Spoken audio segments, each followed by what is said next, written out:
Welcome back already. All right, so ta-da! All right, so we got two deals that have been made so far, and there's the possibility we'll be seeing a bunch more over the rest of today. Although training camp's still a ways off, so you don't necessarily have to make a deal today. But the first trade, and it's got a lot of Carolina fans talking. Nedeljkovic is now a member of the Detroit Red Wings. He's traded to Detroit in exchange for Jonathan Bernier. You would think they have to have a deal figured out with Jonathan Bernier, who had a very good season for Detroit last season, and a third round pick, which is number 94. That was acquired from the Vegas Golden Knights by Detroit. So it's not a high third round pick. It's more like an early fourth round pick. But either way, this year's draft is a crapshoot. So we'll see what happens. So the first thing Detroit does is they sign Nedeljkovic to a 2-year deal worth $3 million per season. And what's being reported now is that Carolina was offering Nedeljkovic $1.5 million. Clearly, they didn't have faith in Nedeljkovic going forward. It's interesting too because we've talked about this, right? With goaltenders who come out of nowhere, they have these great runs, and in some cases, yeah, they maintain it and they go like gangbusters. They have a nice long career, kind of out of nowhere. In some cases, they'll have a great run, and then it kind of falls apart for them not too long after. To me, it appears that Carolina, Don Waddell, felt that Nedeljkovic, while he played well for them and they protected him in the expansion draft, they weren't sold on him going forward as the number one goaltender. And so Detroit, Steve Yzerman, sees this in Nedeljkovic and they believe in him. And not only that, but Nedeljkovic, of course, being younger than Bernier. So this is kind of a win-win for Detroit. The goaltender they could have lost for nothing to Seattle yesterday, and today they get Nedeljkovic for him. So not too shabby. And, the third round pick they gave up, they could afford to do that. So, we'll see how things work out. But Detroit, you now have your young goaltender.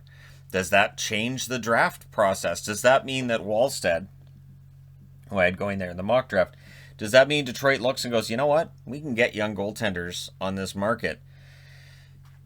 Yeah, Wallstead looks great and everything, but we just got Nedeljkovic. We could probably pick up somebody else. So is this going to change how Yzerman approaches things? I don't think so, but we'll see, right? And the other trade, Shane Gostisbehere. Now, on my expansion roster, I had the Flyers losing Gostisbehere to Seattle. And I felt Gostisbehere would be a good offensive option for them on the blue line. You're going to need guys who can put the puck in the net from the blue line. Seattle decided not to take Gostisbehere. Clearly, it was the right choice because Dave Haxtell must not have, said the right things to Francis to make him draft Gostisbehere. Likely, told him, hey, I like that Carson Twardsky. I think he's got some potential. So, Gostisbehere is now a member of the Arizona Coyotes, which raises the question of how long does OEL have before he's potentially on his way out? Because there's a lot of money they're bringing in, right? They also acquire a 2022 second-round pick and a 2022 seventh-round pick. And going back to Philly is you can call it future considerations, but at least these trades are starting to be called what they are. Nothing. Just the agreement that you're going to take this contract. It's Andrew Ladd all over again. You're going to take this contract. Philadelphia was not able to trade him for anything because if anybody was offering any assets back, they would have traded Gostisbehere for some assets. So it also means that there may have been deals where teams are like, hey, if you keep half of his salary, you keep half that cap hit. But, Gostisbehere now goes on to Arizona, and it's up to him to bounce back and prove Philadelphia wrong, and prove other general managers wrong. And in Arizona, he won't be under a lot of scrutiny. He'll have the opportunity to do that. And, we'll see how things turn out. And it's not really a situation where Arizona's lost anything other than cap space. So we'll see how things go for them.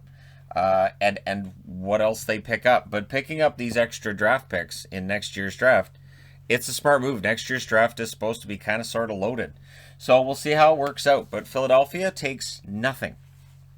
And Arizona says, okay. What would you guys like back for this? Well, we'd like to get something back. No deal. Oh, okay, fine. How about an agreement that contract's off our books? Done. So for Philadelphia, what they do get out of this, while there's nothing directly from Arizona, they do get that $4.5 million in cap space. Now they can go out and sign somebody else on the blue line or somebody up front. They can replenish their numbers, and that Gostisbehere contract's gone. So there is something Philadelphia gets back. It is cap space, which again is golden. All right, let me know your thoughts regarding these deals in the comment section below as always. Don't forget to hit like and subscribe if you're browsing your way through. You just happened upon this video. Thank you guys so much for watching, for all your support. I will talk to you again soon.